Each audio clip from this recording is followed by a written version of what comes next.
曾经在网络上看过一则短片，大意是有一个女孩认识了一个不使用社群媒体的男生，她开始很焦虑地跟朋友讨论，甚至认为这个男生根本不存在。现代人的存在价值只能靠社群来证明了吗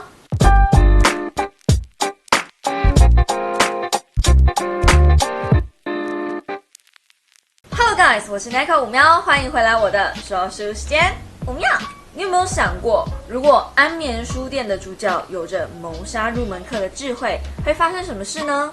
我想这个故事正在我手上。社交动物的题材真的很吸引人，尤其是有社群成瘾症的人来说，这故事根本骇人听闻。简单说一下故事大纲：路易斯是一个快30岁的 loser， 身兼酒保、网络专栏、家教3份工作，才能勉强住在纽约的破旧公寓里。另一边，拉维尼亚有着自己的信托基金，住在曼哈顿高级住宅，父母长居巴黎，身边满满的名牌和上流 party。在社交上，路易斯是张白纸，但他遇上了社交女王拉维尼亚。拉维尼亚喜欢路易斯的才华，而且他们两个都想成为作家。一瞬间，她们成了最好的闺蜜。拉维尼亚甚至说服了路易斯退掉他的公寓，搬到曼哈顿跟他一起住。路易斯试着跟上拉维尼亚的生活节奏，但上流社会的开销怎会是一事无成的梦想家能负担的？拉维尼亚起初会帮忙一些，后来也逐渐装傻。一次，拉维尼亚请路易斯帮忙提款后，事情就不一样了。拉维尼亚不在意自己的经济状况，所以路易斯可以一点一点的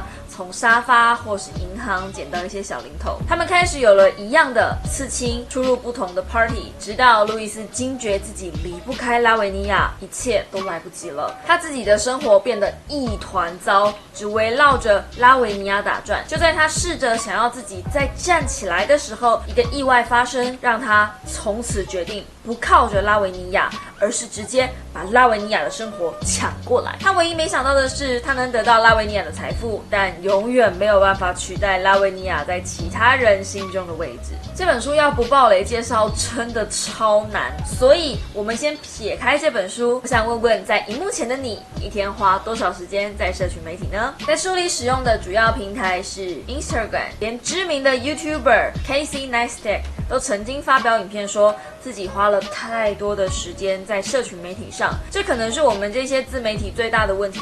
毕竟我们就靠社群生存。我觉得我没有太中毒的人，一天都花了2个多小时在 IG 上，这还只有一个社群上哦。同时间还有 FB、YouTube、Twitter、扑浪、微博、部落格 blah blah blah blah blah。就算真的没有经营平台，我想在荧幕前的你，最少也曾经在哪支影片或文章下留言。现代人或多或少会在网络上留下一点足迹，而存在过就是一个人最简单的生存证明。简单的例子就是，我妈不需要跟我通电话，也能知道我目前在台北过得好好的。就算不是及时的第一手消息，至少她看到我能继续更新的影片，就能知道一些片面消息，像是我的发型啦、身体状况啦，这些比较表面的东西。哪怕就算我没有上传影片，只要我有持续在更新粉丝团，她就能知道一些基本讯息，我女儿还活着。回到影片最一开始的那支网络短片，如果一个人没有自己的社群，就等于不存在在世界上。我知道这个理论听起来很荒谬，但我也无法想象不透过社群跟人沟通。奇妙的是，明明社群媒体这东西的出现时间占据人类历史的不到1000万分之一。好啦，我为了夸张把史前时代也算进去了。But anyway, my point is， 我们对于社群和虚拟数字的依赖性已经高过于我们的想象。你绝对不敢相信现在要制造不在场证明有多简单。以前我看这种推理小说都会觉得手法有点麻烦或些许不合理，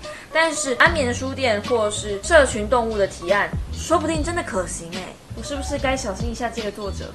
如果你们没有真的拿书起来看，单纯听简介可能会觉得路易斯是个贱人，但如果真的有看书，反而会觉得拉维尼亚就是一个被宠坏的富家千金，而且控制欲很强，根本是个彻头彻尾的绿茶贱人。小说自己在前面的章节就爆雷结局，然后用慢慢收束的方式把中间过程补完。我反而很喜欢这样的写法，因为我很想知道他是怎么逃过一劫的。结局采半开放式有点遗憾，但如果不这样写，我也不知道你怎么办了。了。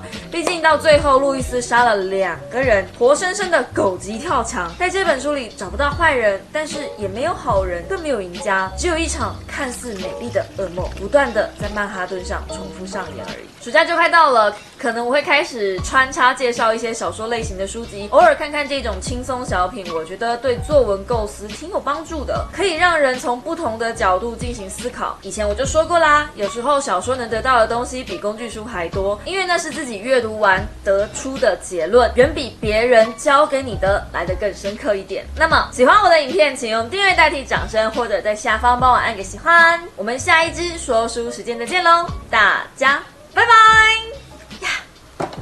我可能会把这本书完整的剧情利用聊天的方式在会员专属的社群里分享，所以真的懒得看书又很好奇发生什么事的人，可以利用下方的加入按钮，1个月75块钱支持这个频道继续运作，不是强迫性的，自由意志。OK。